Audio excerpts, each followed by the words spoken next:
নমস্কার, অ্যাস্ট্রোইজডমে আপনাদের স্বাগতম। আজ আমরা আলোচনা করতে যাচ্ছি বৃষ রাশির জন্য অগস্ট মাসের 25 থেকে 31 তারিখের প্রেম ও বিবাহিত জীবন। এই সপ্তাহটি বৃষ রাশির জাতকদের জন্য মানসিক দিক থেকে কিছুটা চ্যালেঞ্জিং হতে পারে। কর্মক্ষেত্রে অতিরিক্ত দায়িত্ব এবং চাপের কারণে মানসিক অস্থিরতা দেখা দিতে পারে, যা সরাসরি সম্পর্কের উপরে প্রভাব ফেলবে। তবে সঠিক মনোভাব, ধৈর্য এবং প্রিয়জনের সাথে মানসিক সংযোগ বজায় রাখলে এই চাপ মোকাবেলা করা সম্ভব। দাম্পত্য জীবনে বোঝাপড়া এবং সহমর্মিতার পরীক্ষা হবে, কিন্তু একসাথে সময় কাটানো এবং খোলামেলা কথোপকথন সম্পর্ককে আরো দৃঢ় করবে। সিঙ্গেলদের জন্য আবেগ নিয়ন্ত্রণ করা বিশেষভাবে গুরুত্বপূর্ণ, কারণ তাড়াহুড়া বা অস্থিরতা নতুন সম্পর্কের শুরুতে সমস্যা তৈরি করতে পারে। চলুন এবার ধাপে ধাপে এই সপ্তাহের প্রেম এবং বিবাহিত জীবনে বিস্তারিতভাবে বিশ্লেষণ করি।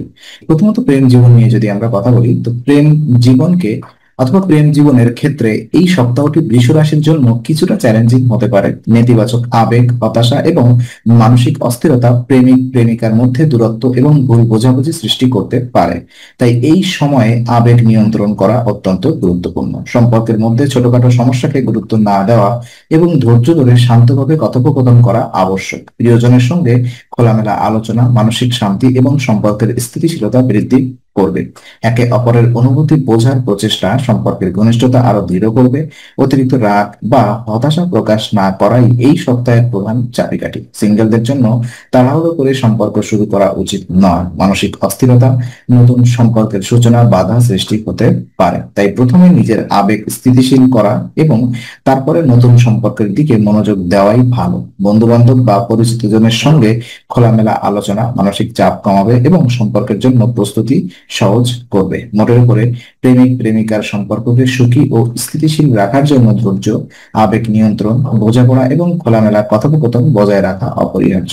বিবাহিত জীবন যদি বিশ্লেষণ করি, তো বিবাহিত বৃষ রাশিদের জন্য এই সপ্তাহটি দাম্পত্য জীবনে বিশেষ গুরুত্ব বহন করছে।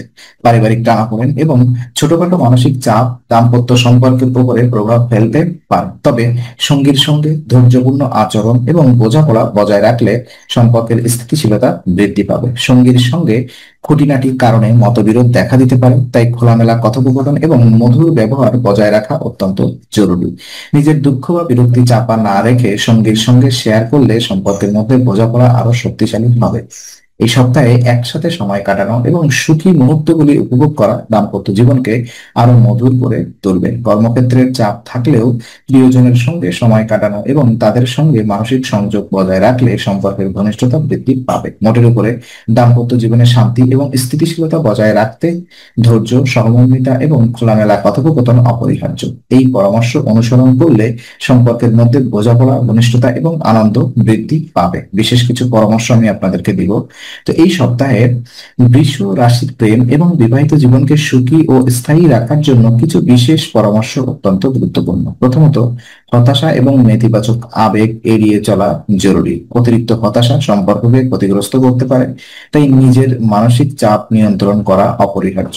পরিবার এবং সঙ্গীর সঙ্গে তর্ক বিতর্ক এড়িয়ে চলুন। খোলামেলা কথোপকথন এবং ধৈর্য বজায় রাখলে সম্পর্কের মধ্যে বোঝাপড়া এবং ঘনিষ্ঠতা বৃদ্ধি পাবে। সিঙ্গেলদের জন্য আবেগ নিয়ন্ত্রণ করে সঠিক সময়ে সম্পর্ক শুরু করা বিশেষভাবে গুরুত্বপূর্ণ। অস্থিরতা এবং তাড়াহুড়ো নতুন সম্পর্ককে ক্ষতিগ্রস্ত করতে পারে। দাম্পত্য জীবনে সহমর্মিতা, ধৈর্য এবং মধুর ব্যবহার বজায় রাখলে সম্পর্কের মধ্যে শান্তি এবং স্থায়িত্ব বজায় থাকে। সম্পর্কের মধ্যে বোঝাপড়া এবং সহনশীলতা বৃদ্ধি পেলে দাম্পত্য জীবনের বন্ধন আরো দৃঢ় হবে। মোটের উপরে ধৈর্য, খোলামেলা কথোপকথন, আবেগ নিয়ন্ত্রণ এবং বোঝাপড়া বজায় রাখা বৃষ রাশির প্রেম ও বিবাহিত জীবনকে সুখী, স্থিতিশীল এবং সমৃদ্ধ রাখার মূল চাবিকাঠি। তো আজকে আলোচনা আমরা এখানেই কি করছি। আমরা আশা করি এটি আপনার মনে নতুন কিছু আলোর সঞ্চার করেছে। যদি ভিডিওটি আপনার ভালো লেগে থাকে তবে লাইক দিতে ভুলবেন না। আপনার মতামত জানাতে কমেন্ট করুন এবং প্রিয়জনদের সঙ্গে শেয়ার করে তাদের জীবনেও আলোর বার্তা পৌঁছে দিন। আর অবশ্যই আমাদের চ্যানেলটি সাবস্ক্রাইব করুন, কারণ এখানে আমি প্রতি মুহূর্তে নতুন আলো ও জ্ঞানের সন্ধান নিয়ে আসি। আবার দেখা হবে, ততক্ষণ ভালো থাকুন, শান্তিতে থাকুন। নমস্কার।